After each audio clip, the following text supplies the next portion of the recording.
नमस्कार। आज के वर्तमान परिप्रेक्ष्य में मेरी दो चुनिंदा कविताएं, दोनों कविता का शीर्षक है स्त्री। स्त्री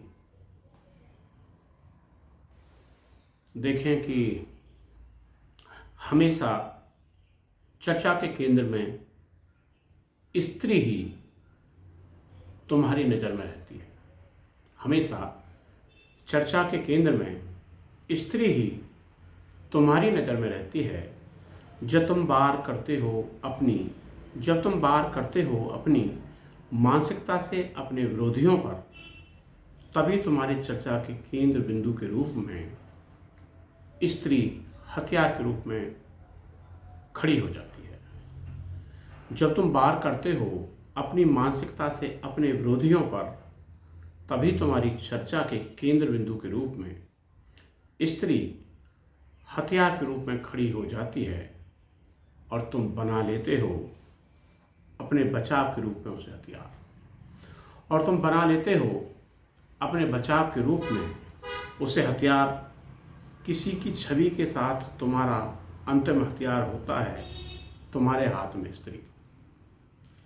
किसी की छवि के साथ तुम्हारा अंतिम हथियार होता है तुम्हारे हाथ में स्त्री। अब तुम आवेश गुस्सा के उफान पर होते हो। जब तुम आवेश गुस्सा के उफान पर होते हो, तब भी तुम प्रयोग करते हो स्त्री के अंगों को गाली के रूप। जब तुम आवेश गुस्सा के उफान पर होते हो, तब भी तुम प्रयोग करते हो स्त्री के अंगों को गाली के रूप में।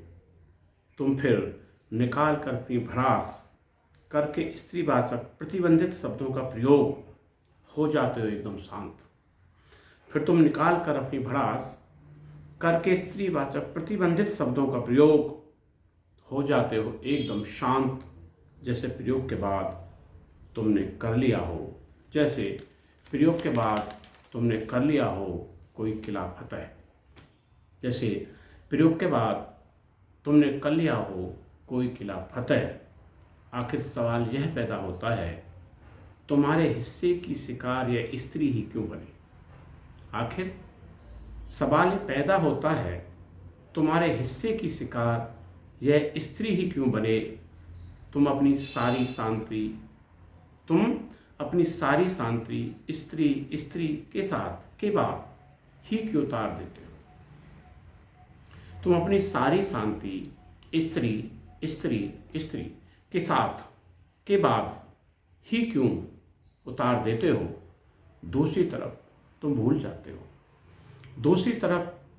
जाते हो क्यों इस शरीर में इस तरह इस लायक तुम्हें एक स्त्री ने खड़ा किया है। दूसरी तरफ तुम भूल जाते हो क्यों इस शरीर में इस तरह इस लायक तुम्हें एक स्त्री ने खड़ा किया है। उसी की इच्छा अनिच्छा ने तुम्हें जमीन पर उतारा।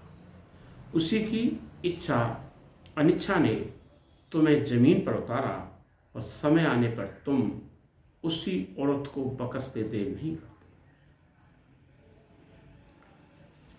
और समय आने पर तुम उसी औरत को बकसते देर नहीं करते। तुम उसी औरत में निकालते हो अपनी अपनी मानसिकता से अपने अपने प्रयोजन, और समय आने पर तुम उसी औरत को बकसते देर नहीं करते।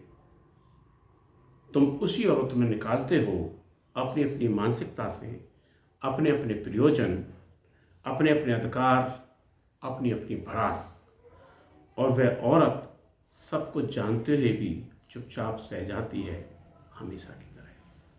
और वह औरत सब कुछ जानते हुए भी चुपचाप सह जाती है हमेशा की तरह, शांत भाव से, क्योंकि उसे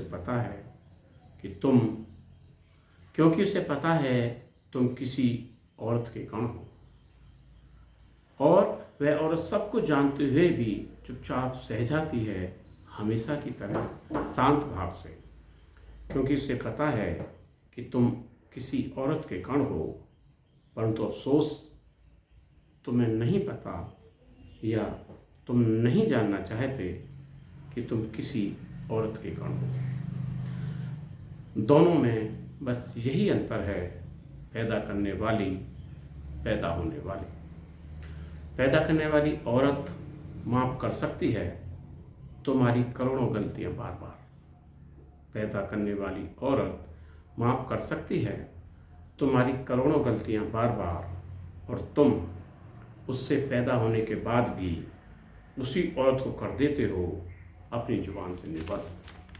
और तुम पैदा होने के बाद भी, और तुम उससे पैदा होने के बाद भी उसी औरत को कर देते हो अपनी जुबान से निवस्त।